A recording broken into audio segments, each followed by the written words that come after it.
Hi, I'm Crystal Graham. I wanted to break down a little bit a story that I shared on Augusta Free Press this weekend related to a 15-year-old young man named Noah.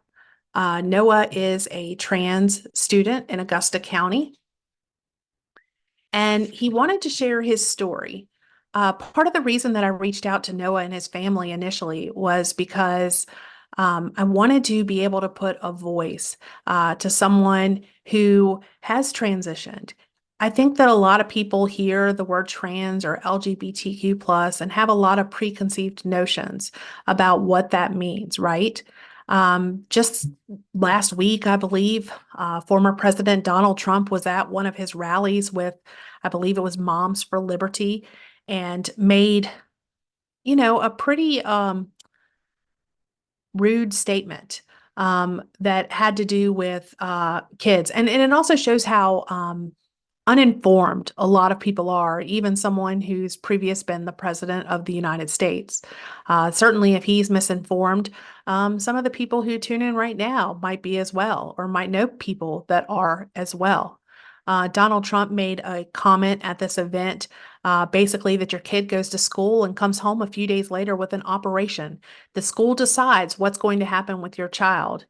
And you, many of these childs, 15 years later say, what the hell happened? Who did this to me? You know, that's obviously a gross misrepresentation of the truth behind the challenging decisions that families and children in the nation make. And in the case of Noah and his dad, Brian, who sat down with me a couple of weeks ago at their home in Augusta County, that couldn't be farther from the truth. So I want to tell you Noah's story. And Noah, I hope I do this justice. One of the first things that Noah said to me when I told him that the reason that I wanted to write this article was so people could see Noah as a person, right? Not just some term that's thrown around that you see in the news. And and there's this thought that hey, Noah's 15 years old, right? Uh, should his family have made the decision to allow him to transition at such a young age? And I think one of the things that his family conveyed to me is that until you walk in the footsteps, until you see your own child struggling with their own gender identity, you know, you can't really say what you would do in that situation.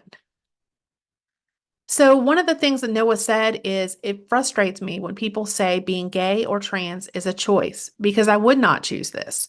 If someone said I could choose to be cis or straight, I would choose it in an instant because it would be easier. Noah came out when he was in the sixth grade, when he was 11 years old. Noah went on to say, I'm not ashamed of being trans. It's part of who I am and it's my life. But if I could change it, I most definitely would. I wish people would understand that I just want to be comfortable. What Noah is saying there isn't what Donald Trump was saying. He's never wavered. He's never changed his mind on his gender identity. What Noah is saying there is, man, had I not come out, had I not really showed who I am as a person, then maybe I wouldn't have been bullied so much. Maybe life would have somehow been a little bit easier for me. But that's not exactly true either. One of the things that Noah told me is that as hard as it's been and everything that he's been through over the last 4 years, he thinks it would have been worse if he hadn't come out. So I go on to talk with Noah at his home, and I talk a little bit about, when Noah came out at age 11, he told me that he was really the first person in his classroom, right, who came out, and so in that way, it was pretty challenging because he was bullied, you know. And he said there have been a lot of times, especially going through immense amounts of bullying that I've gone through, that I almost wish I had waited because it would have been easier, at least bully wise. I wouldn't have been such a target, but I almost wonder if I wouldn't have made it because I do have some pretty severe depression and I went through some serious bouts of struggling with that. He went on to say I definitely struggled with some suicidal thoughts and an attempt. And it was just because I was so unhappy, and the people in school made me so unhappy. I've been in therapy since I was 11 years old. He said he's working through this. He's been working through it with his therapist since he was 11 years old. He's been diagnosed with PTSD, anxiety, and depression. Today he says, I'm in a much better place now. I still struggle with depressive episodes and depression in general, but I'm a lot better about mindset and managing it. I look forward to my future. And we're going to talk about that in a little while because he does have plans for the future. And he said that maybe this was something that he hadn't really done before. Think about the future. He said, especially during those first few years, he felt like it wasn't really promised. As a person, that hurts to my core to think that a young child, now 15 years old, you know, ever thought that the world might be better off without them, right? That the struggles were too much.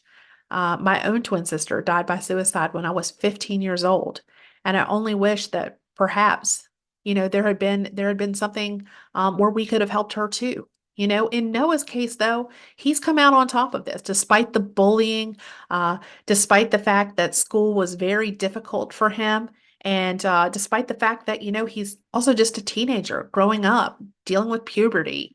His parents were going through a tough divorce, right? He had a lot on his plate, but he made it through. And he trusted me with telling his story. And no, I hope I'm doing this justice for you and for your family, and for every trans and LGBTQ plus kid out there. I hope somehow that by telling your story, it helps a little bit. Noah certainly isn't alone in his struggles. All those things that he talked about, PTSD, depression, anxiety, suicidal ideation. Those are things that numerous studies are showing that LGBTQ youth deal with. A report released last month by the Centers for Disease Prevention, Control and Prevention, CDC, found that 3 in 5 students who identify as LGBTQ experience persistent feelings of sadness and hopelessness. And 1 in 5 had attempted suicide in the past year. This youth risk behavior survey is done, I think, every other year, and it surveys thousands of high school age kids, public and private school, high schoolers, grades 9 through 12, and in all 50 states, and DC. So, it's the reasoning behind this is to give the rest of us an idea of what these children, these teens are thinking and feeling. And I think this was the first year that they actually asked a question about being trans. And so, among the findings, and again, this was a big part of the reason that I wanted to write this story with Noah, was that 65% of LGBTQ youth that were surveyed said they had persistent feelings of sadness and hopelessness. 53% experienced poor mental health during the past 30 days. 41% seriously considered attempting suicide in the year previous. 32% had made a suicide plan during the past year. 20% had attempted suicide during the past year, and 5% were injured in a suicide attempt during the past year. In addition to that, in addition to the thoughts that they're struggling with whether, they should be alive or not, right? They also found in this survey that LGBTQ plus students are bullied more, right? And the students said that, or the survey found that 25% were electronically bullied during the past year. I'm assuming that's social media, text messaging, all the things that kids today have that we did not when we were children. 19% did not go to school because of safety concerns in the last 30 days. 14% were threatened or injured with a weapon at school during the past year. And 29% were bullied at school during the past year. Another report, Safe Havens too, actually not only looked at the stories of some LGBTQ youth, but it also kind of wanted to provide a roadmap, right, to schools on how they can better support LGBTQ plus youth. And so that's also available. In that report, and as part of that news release, Megan Martin, who's with the Center for the Study of Social Policy, said, and I quote, "We have a responsibility to support the healthy identity development of all young people, and this importantly includes transgender, non-binary, and gender diverse youth. However, rather than being supportive, public systems are failing them and their families and causing significant harm by denying their identities and access to supportive and affirming resources and placements." So that kind of brings up another thing, right? Which at the beginning of this discussion, I brought up Donald Trump and some of his uneducated remarks about trans kids and their families, right? Noah's 15. Noah should be listening to music, playing with, his two dogs or his new kitten, Ringo. That's what he should be doing. And he said that, because of, who he has to pay attention to politics, right? How many 15-year-old kids do you talk to that really know anything about politics other than probably what their parents are telling them, right? Or they're discussing maybe in their civics class. But Noah, in sitting down and talking with me, knew a lot about state politics, a lot about national politics, and especially, those issues that matter the most to youth and to adults, who are questioning their gender identity in some way. Um, Noah said, "I'm 15 and I have to follow politics so closely because it's my rights on the line. I wish I could be ignorant to politics and not know what's going on, but I have to be in the loop." Again, Noah said he sees a lot of these policies and a lot of these politicians trying to take away basic human rights, not just for him, but for everyone who identifies as LGBTQ plus. So, one of the things Noah and I talked about was Virginia Governor Glenn Youngkin, right? Um, he has unfortunately put some guidelines out through the Virginia Department of Education, which basically say that a student has to have a note from their parent to be able to tell teachers that they want to be called by a different pronoun or called a different name. That may not be controversial to some people, but what Noah told me was, "Hey, I have friends who hadn't told their parents yet, right?" And so their parents might be religious, conservative, or for one reason or another, they didn't feel comfortable necessarily coming out to their parents, but they felt like they could be safe in school. They could give their teacher a nickname or a pronoun, and and they didn't necessarily have to share that with their parents, but Noah said that some of the people that he knows, some of the people that he went to school with, some of the people that he knows from being online, that they've actually, in his words, kind of detransitioned, right? Because until their parents write that note, the school kind of won't recognize that gender, that change for that person. In Noah's case, both Noah and his father Brian said that Augusta County schools were pretty supportive when they went to them and said, "Hey, our child is to be identified as a he and by the name of Noah." I think they actually tried a couple of other names first, but Noah was the one that stuck. And he said that though what really changed was when they legally changed Noah's name, right? So then the school kind of had to get on board with the change. Um, the Biden administration issued an executive order earlier this year, I believe in March. And one of the things that they were trying to do was give LGBTQ plus students more protections under Title IX. And at the time, all these people came out, the U.S. Secretary of Education, and other people came out saying that this meant that all students would have access to schools that are safe, welcoming, and respect their rights.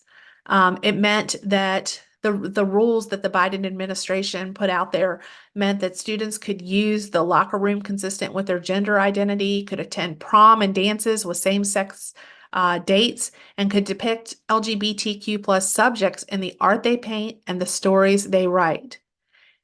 In Augusta County, just this past school year, an Augusta County student at Fort Defiance High School who identifies as queer had an art piece that was going to be in this artist showcase that was open to the public.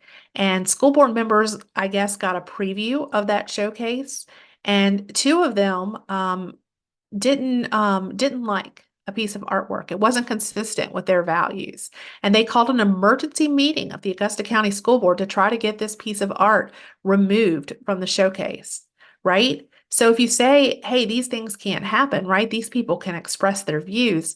In this case, the art was almost yanked from the showcase. Now, as it turns out, they had their emergency meeting, and the two school board members moved on, right? They moved on. There wasn't a vote in favor of removing the artwork, and so the student was able to display their artwork. The student said, the artwork was meant to portray the fact that as a queer individual, here they were growing up in a very conservative household, a very Christian household, and they were trying to share how they felt, what that meant to them.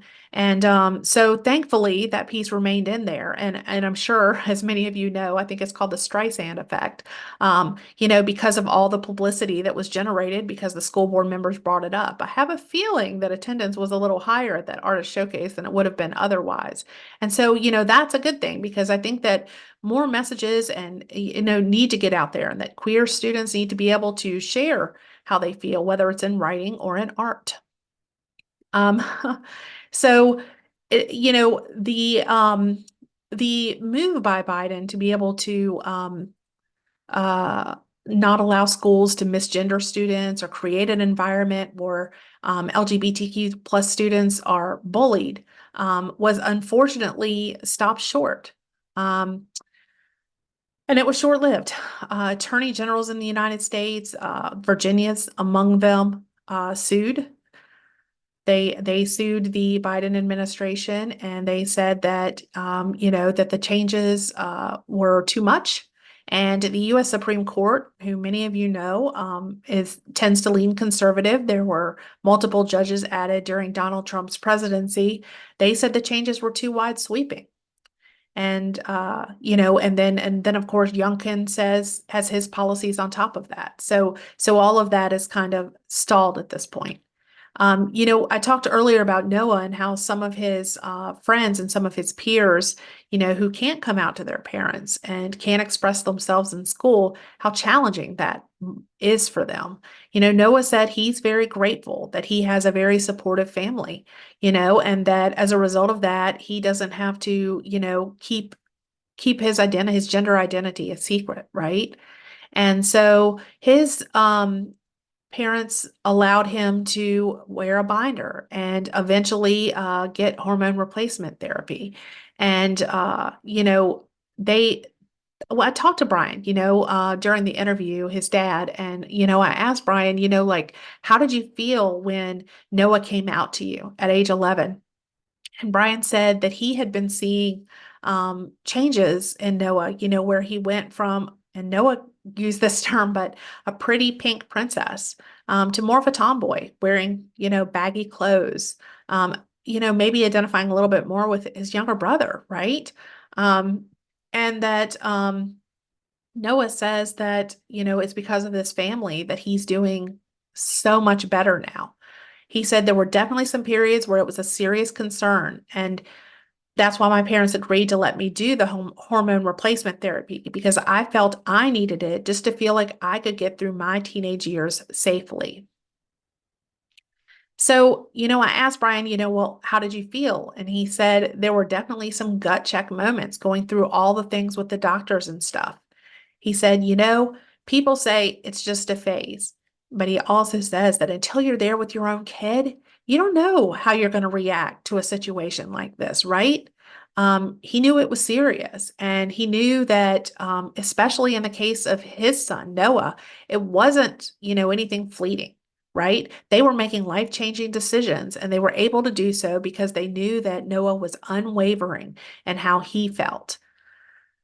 So, Brian said to me, he's never wavered. That's what made it easier for me. There never has been a second thought or second guessing of any of it.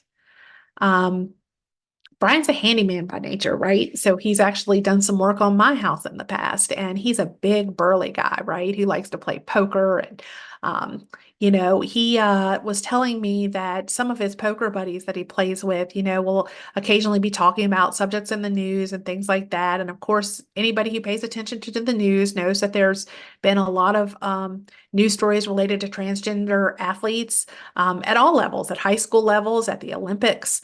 Every once in a while, one of them will bring up that story, not necessarily to be derogatory, but just bring it up. And Brian says, hey, he reminds them, don't forget, I have a transgender kid. He's very open about Noah.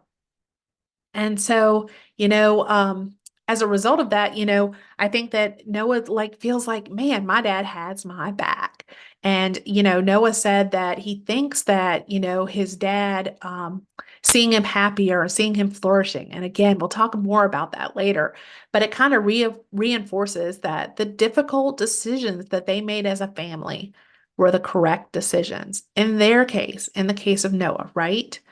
And Noah said, knowing that I have that support system and him always being there for me, it's something I wouldn't want to give up. And I'm grateful for it every day. Noah said that while his dad has obviously been very supportive of him, that there have been some people who, maybe haven't been. And again, that could be because they have this preconceived notion of what being trans means, right? I mean, there's people who want to say that, trans people are dangerous. Um, they're predators. They want to do bad things. That's the reason they want to be in locker rooms and bathrooms. And Noah said, I just want to exist. I want to be happy. I want to be able to wear the clothes I want to wear and be perceived how I want to be perceived and just feel comfortable in my own skin. At the end of the day, I just want people to see me as a person. I just want to be part of the community around here. I hate that this label ruins that sometimes. Noah said that without the changes, he knows he would be miserable. He said, I wouldn't have been able to really be a kid or a teenager because I would always have this heavy weight. Now I can just be a kid. I can hang out with my friends, stress about getting home by curfew. I'm very grateful now that I'm at a point where I can just kind of not think about it and just be who I am. Brian and Noah joked back and forth, about, how they, I guess, it's typical dad teenager kind of stuff that they mostly deal with. And, Brian's like, I don't even want to know what you're doing in Rockingham County. Of course, he's joking because I met Noah. I've actually known Noah for years. And what I know is that this young man is responsible and he's so grown up. And that to me, as someone who's known Noah for many, many years, seeing this evolution and this change in him, it's obvious that, the decisions his family made have put Noah in a better place for the future.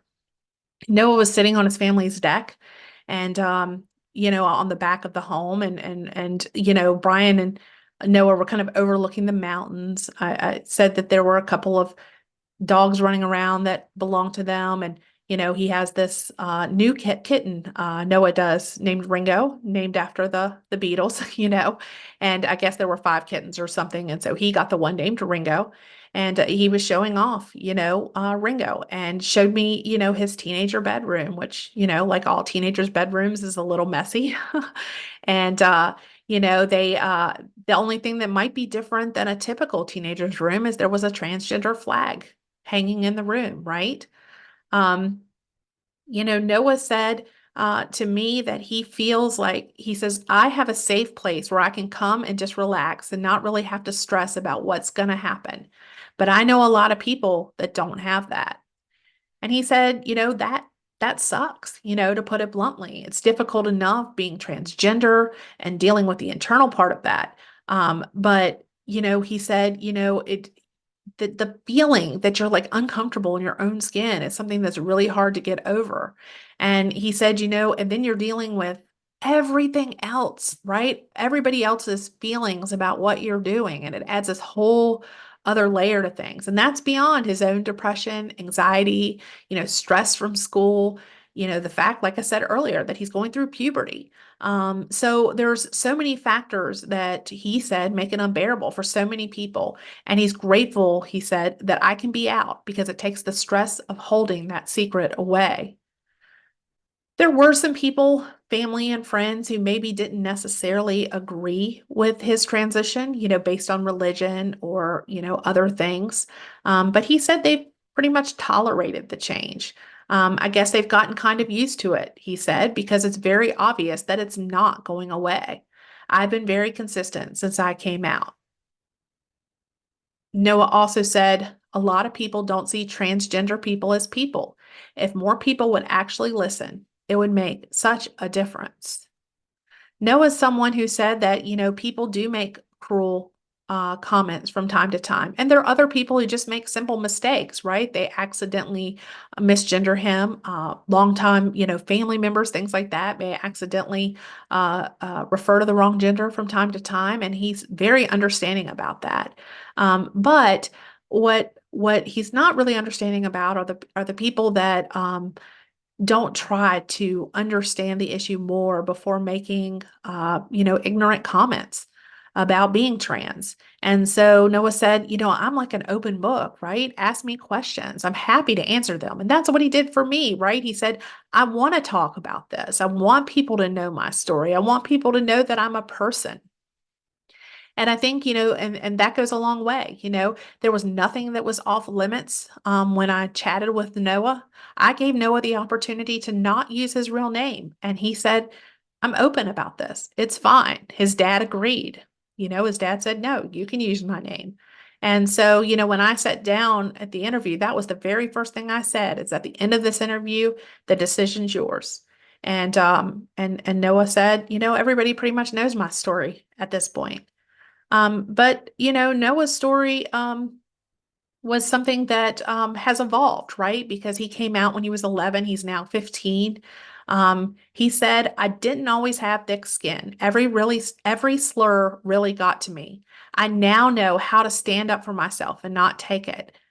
I know that I'm going to have to deal with ignorant people my whole life, no matter where I'm at.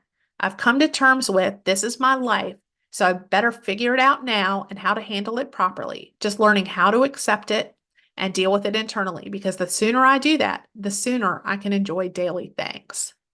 He said times help too, with family and friends who may not originally have been as supportive. He said about his family, it's not something we really think about anymore. Like when I first came out, it was all I could think about, and it was constantly on my mind. I've become a lot more comfortable in my identity and body, being able to go through hormone replacement therapy and those changes. I feel like I should have gone through naturally. It's not really something at the front of my mind anymore. I don't really think it is with anyone else either. It's been 4 years, so we're all pretty much used to it, I guess. Noah said that sometimes when he's around friends or maybe their parents, that at first they're a little apprehensive about him too. But one of the things that he thinks is good is that eventually he's just one of the boys, right? He's just one of the kids hanging out with their teenager. And that eventually those labels and those thoughts about what those labels mean kind of go away. Noah's in 10th grade. I mentioned that he went to Wilson Memorial High School in ninth grade. This year in 10th grade, he's actually doing virtual school. He said it fits his learning style a lot better. And he is on pace to actually graduate when he's 16 years old. He knows that he wants to pursue further education and he wants to go into maybe writing or psychology. I asked him if he was going to go to a big city because, he talks about the challenges of being in a rural conservative community. And he said, hey, maybe Europe, right? So he's got his sights set on his future, which for a kid who, openly admitted that he thought about suicide, that's pretty remarkable. And it reinforces that, for his family, they made the right decisions. They made the right decisions together, and Noah is happier and thriving because of that. Noah told me that I want to go into writing. I want to give my story and make people realize that I'm just a person trying to live in the best way I can happily. And I feel like coming out and transitioning is how I have to do that. He told me that the interview with me, again, is an important first step to sharing his story. But one day, he's going to write it himself. He's going to tell his story in his own words and probably in a lot more detail than I can ask him about in about an hour-long interview. Noah said that he believes that college will be a fresh start. Nobody knows who you are. They don't know your past unless you want to share it. I asked Noah before we wrapped up our interview. I said, is there anything that you want to tell me that maybe I didn't ask you about, or anything that you want people who might have this preconceived notion about what trans means to know about you? Noah said he wants them to realize that what they say hurts and to remember that a trans kid or queer kid is still a person. He said, quote, I want people to know that I am a person. I'm a kid. I hated being known as the trans kid because that's not all that I am. I even forget I'm trans sometimes until someone makes an ignorant comment or something. I don't think about it. Noah said he's like any other teenager, right? He likes to listen to music or play music. He likes to write. He likes to read. He said, I'm just a kid. I'm just trying to be a kid. Now, obviously, this kid, Noah, has a lot more emotional intelligence maybe than some other people his age. He's mature.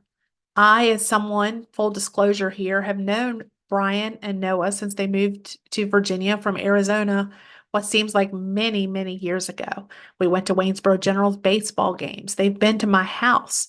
Um, Brian's done some work in my house for me. And both Noah and his younger brother used to come around and they wore t-shirts that said, my dad can fix it, right? Because I told you that Brian's a handyman. Um, Seeing Noah mature into the young man that he is now was such a highlight for me. When I spent time with Noah previously, he was much, I won't say much younger, but a few years younger, right? I haven't been around Noah a ton throughout this transition. And so to see him mature, to see him so well spoken when it comes to what he's been through, I can only imagine what he's going to write one day. No, I hope that I did some justice to your story, and I can't wait to read it in your own words one day. For those of you who may be tuning in later, this was filmed in September 2024. You can find the story that I wrote on Noah and read his story, read what I was able to put together on it. If you go to AugustaFreePress.com, search Augusta County Teen on Gender Identity. I hope, again, that you'll take time to listen, and whether or not, you have preconceived notions of being trans, that you'll understand that, as I set out to do at the very beginning of this interview, is show that Noah, like other transgender kids and LGBTQ kids and kids who are questioning their identity, he's a person. He has feelings. And we should do our best as a society not to hurt them. For Augusta Free Press, I'm Crystal Graham. Have a great day.